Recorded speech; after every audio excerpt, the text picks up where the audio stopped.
E dentre essas histórias que você começou a pegar com os seus alunos, teve alguma coisa que se destacou, alguma história que era interessante, que, que foi interessante ali pro pessoal, que surgiu ali do meio de tudo isso? Porque Ah, você pode contar que a gente gosta de ouvir histórias. sim. Que bom.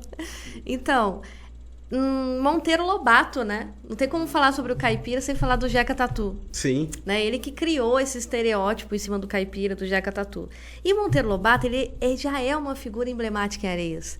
Porque ele morou em Areias, né? Ele viveu em Areias. Foi lá, inclusive, que ele escreveu o livro dele, Cidades Mortas, onde ele relata, né, as cidades do Vale do Paraíba após o auge da economia cafeeira. Então, a região de Areias, a cidade de Areias, é uma cidade que tem uma relação um pouco até dicotômica assim, com o Monteiro Lobato. Porque eles valorizam a memória dele, porque ele foi promotor na cidade, né? Ele escreveu esse livro que é importante, mas ao mesmo tempo não gostam muito dele. Justamente porque ele escreveu o livro. Porque no livro ele fala um pouco, né? Não é que ele fala mal, mas ele fala a realidade, como era o contexto da época que ele viveu, né? De como estava sendo, estava em decadência aquelas cidades da região do Vale Histórico, né? O café se muda daquela região e vai para o Oeste Paulista, e aquelas cidades ficam em decadência. E ele vem relatando um pouco isso no livro, né? Então tem uma relação assim um pouco controversa ali dos areenses com Monteiro Lobato. E isso é interessante, né? Porque daí eu fui tentar entender qual que é o posicionamento do Lobato diante do caipira. E aí eu descobri umas coisas muito interessantes. Por exemplo, que o Monteiro Lobato, eu vou colocar no livro um termo chamado dialética de Lobato, né? Ele coloca 3 visões, ele apresenta 3 visões sobre o caipira. A primeira visão é desse caipira, que é o caipira do Jeca Tatu, que ele vai escrever o livro Urupês, né? E aí, nessa publicação do Urupês, ele cria o personagem Jeca Tatu. E quem é esse Jeca Tatu? É um caipira, que é um trabalhador do campo, que é preguiçoso, que é vagabundo, ele usa essas palavras, que é preguiçoso, que é vagabundo, né? Que não gosta de trabalhar, que, enfim, ele de uma forma bem pejorativa, ele cria esse personagem. Mas aí a gente tem que entender o porquê, né? A gente está falando de Monteiro Lobato, que era um homem do século XIX, então é um homem do seu tempo, né? Que é um homem do século XIX, que fazia parte de uma classe social abastada, ele era latifundiário, né? Ele tinha fazendas, além dele ser promotor de justiça. Então, esses trabalhadores, eles trabalhavam para ele. E Lobato tinha uma relação que aí a gente pode até discutir, disputa de classes sociais mesmo, sim. diante dessa visão dele do Jeca. Só que eu não queria, e eu não quero de jeito nenhum, apedrejar o Monteiro Lobato, Certo. porque ele é um dos grandes nomes da nossa literatura nacional, né? E aí eu tentei encontrar essas outras mudanças de visões que ele teve sobre o caipira.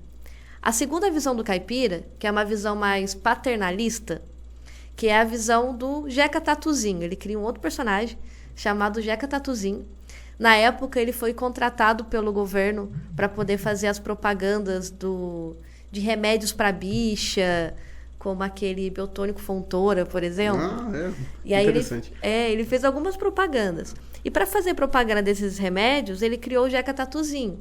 Só que era uma visão também que não é legal, porque era uma visão paternalista e uma visão muito de, o Jeca, ele é assim, o caipira, ele é assim, porque ele é um coitado, porque ele é doente, né? E é isso. Só que não era só isso. E aí, no final da vida, né, do Monteiro Lobato, ele foi preso pela ditadura de Getúlio Vargas. E durante essa prisão, ele se comunicou, e foi isso que eu descobri, que ele se comunicou nunca encontrou pessoalmente, mas por cartas, com o Luiz Carlos Prestes aqui no Brasil. E aí, conversando com o Prestes, ele foi mudando um pouco a visão dele sobre algumas coisas. E quando ele saiu da prisão, ele escreveu um livro chamado Zé Brasil, que é um livro pouco conhecido. Na verdade, ele não ganhou o grande público como ganhou o Urupês. Por isso que todo mundo conhece o Jeca Tatu, mas poucos conhecem o Zé Brasil. E o Zé Brasil, ele já é a terceira visão, por isso que eu falo que é dialética, né? A tese, antítese e síntese dele. A síntese sobre o caipira é o Zé Brasil. E, literalmente, nos prefácios do livro dele, nos Nas novas edições do Urupês, ele vai escrever, literalmente, pedindo perdão pro caipira. Então, Monteiro Lobato, ele se redime, ele tenta se redimir, ele pede perdão ao caipira.